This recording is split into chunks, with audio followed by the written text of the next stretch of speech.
There you see the chair of the House Foreign Affairs Committee, Congressman Michael McCaul, who led his own delegation to Kyiv just one day after President Biden's visit this week. Congressman McCaul joins us now. Good to see you. We've all been in Ukraine this week.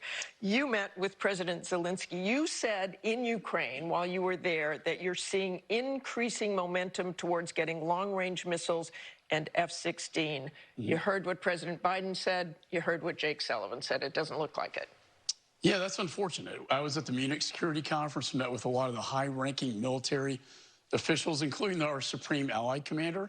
They're all in favor of us putting not only F-16s in, but longer-range artillery to take out the Iranian drones in Crimea. In fact, the word I kept hearing was, we need to put everything we have into there. I know the administration says as long as it takes. I think with the right weapons, it shouldn't take so long. And quite frankly, Martha, this whole thing is taking too long, and it really didn't have to happen this way.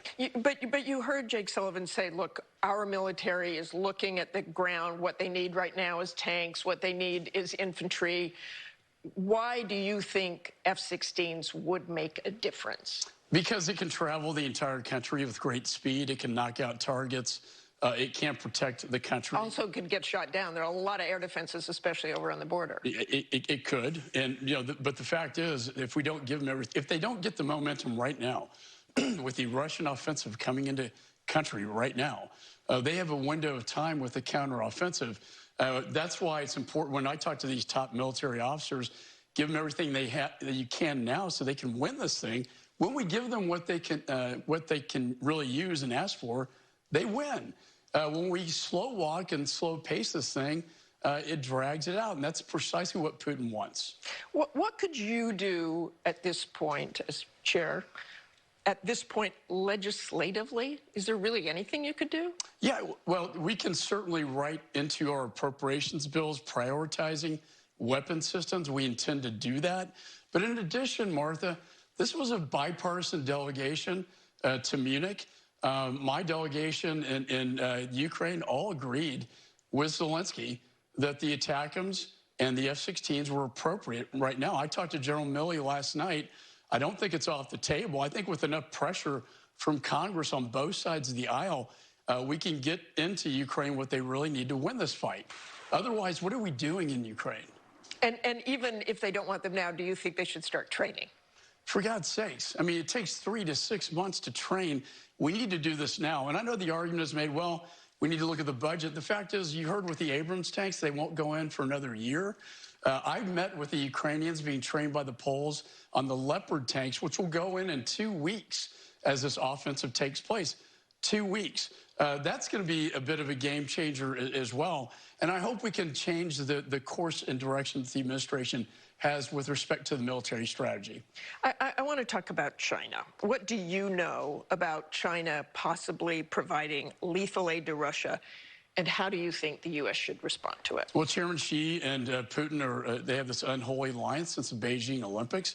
He called Xi called Putin his best friend several years ago. We do know that we have intelligence that's been reported that they are contemplating sending 100 drones into Russia. We also know they're buying all their energy from them economically. You say it's been reported. Do you know that's what they're looking at, is sending in drones? And other lethal weapons. Like what? I can't get into that. The fact is, the fact that they're going to meet next week, Chairman Xi and Putin, to discuss this unholy alliance that they have to put weapons into Ukraine, to me is very disturbing because while it may be Ukraine today, it's going to be Taiwan tomorrow. That's why this is so important. You know, a big deal this week has been that President Biden was in Ukraine. He wasn't in East Palestine, where that train derailed with those toxic chemicals.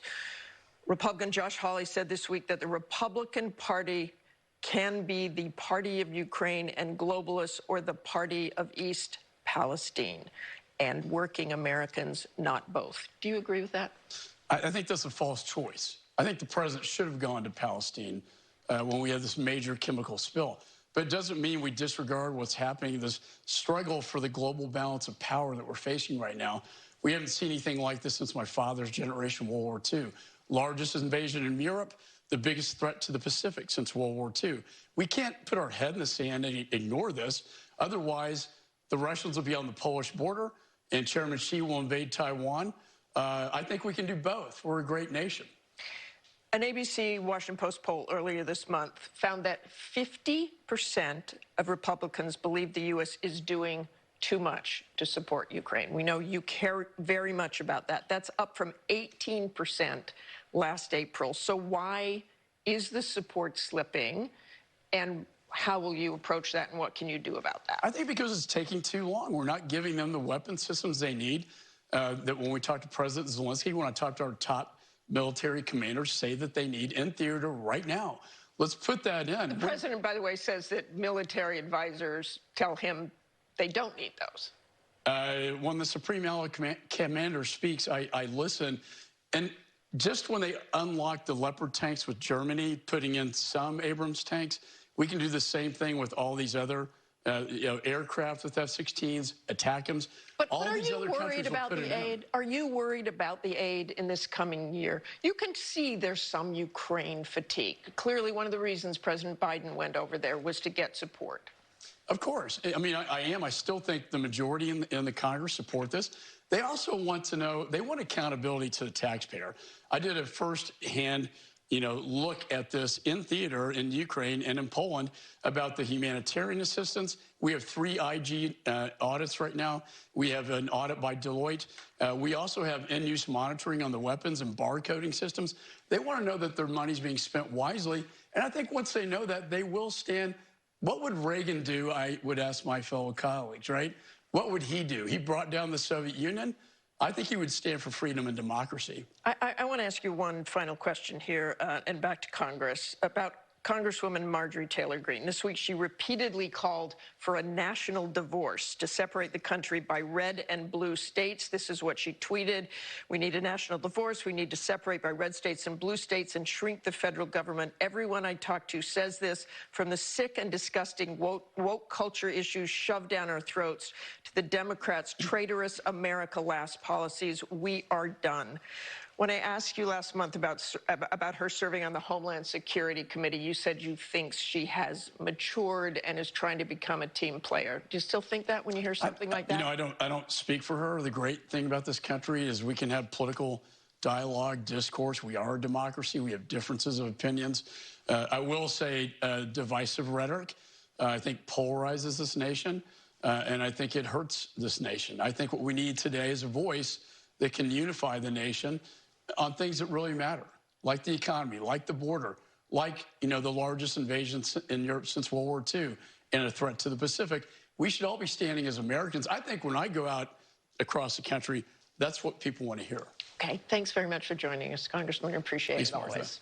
The roundtable is coming up, plus what President Biden told David Muir about running for re-election in 2024, and questions about his age. That exclusive interview next.